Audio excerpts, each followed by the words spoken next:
Discharge teaching and planning is included in every patient's hospital stay and is arguably the most important part. Providing discharge teaching at the right time, in the right way, with the right people reduces the risk of noncompliance, limits the possibility of further health issues, and ultimately provides better outcomes for the patient, their families, and the hospital. Let's take a look at 4 examples of inappropriate and ineffective discharge teaching. All right, so now we're going to do some teaching around how to check your blood glucose. Is that okay? Yeah, that's okay. All right, so this is one of the kits that we'll send you home with. Okay. So this is the monitor right here that will tell you what your blood glucose is. These are the strips that you'll go ahead and stick in here. Okay. And this is what you'll prick your finger with so you can get a drop of blood to put on the strip, okay? Okay. All right, so you can go ahead and prick your finger and I'll set this up so we can do it once before you leave. Okay. Yep, that looks great. So then you can just go ahead and we can put the drop of blood right in here. Yep.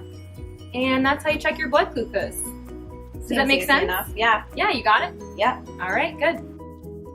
In the next scenario, the nurse did not utilize the teach-back method appropriately. The nurse provided little information on how to accurately check one's blood glucose, and when asking the patient to teach back what they have learned, the nurse is distracted and cannot assess them accurately. The nurse should have had the patient recite the instructions back to her in her own words, demonstrating each step correctly, and then following up with any questions. Hey, Ms. Smith, how are you? I'm okay. How are you? Good. So we're going to do some discharge education on your diagnosis while you're here before you leave, okay? Okay, that sounds good. All right, so here's some papers you can look over with me. Okay. So while you were here, you were diagnosed with type 2 DM, which involves hyperglycemia, insulin resistance, excessive insulin secretion, and inappropriate glucagon secretion. Does that ring a bell? Kind of. Okay, so you came in because you had polyuria, polydipsia, polyphagia, and because of that, your doctor prescribed you metformin, right? Yeah, he did. Okay, so you're going to take this medication to help you control your glucose and help you maintain an HbA1c below 7%. Because if you keep it above that, there are all kinds of complications that could happen. An HB. What complications? So complications include HHNS, retinopathy, neuropathy, nephropathy. These are all things that you want to avoid. Yeah, they sound bad. Here, the nurse used complicated medical jargon when explaining the patient's disease. The patient was obviously confused and did not understand the material. When providing discharge teaching, the nurse should always use language the patient will understand and must make sure to clarify any confusing points. I guess I don't really have any specific questions. I just feel like they kind of threw a lot of information at me, and I don't know, all these side effects, and my medication's really complicated, and I'm kind of really bad with taking things like a specific time every day, and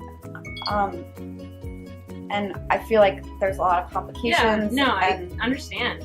And something about I could have to get something amputated, and I don't know if I'm not managing it right, and I can't eat all things I want to be eating, and yeah, don't worry about it. I don't know, I'm kind of freaked out about the whole thing. I feel like people aren't really kind of listening, and yeah, no, that sounds good. In the 4th scenario, the patient is expressing concerns regarding their diagnosis while the nurse is on her personal phone.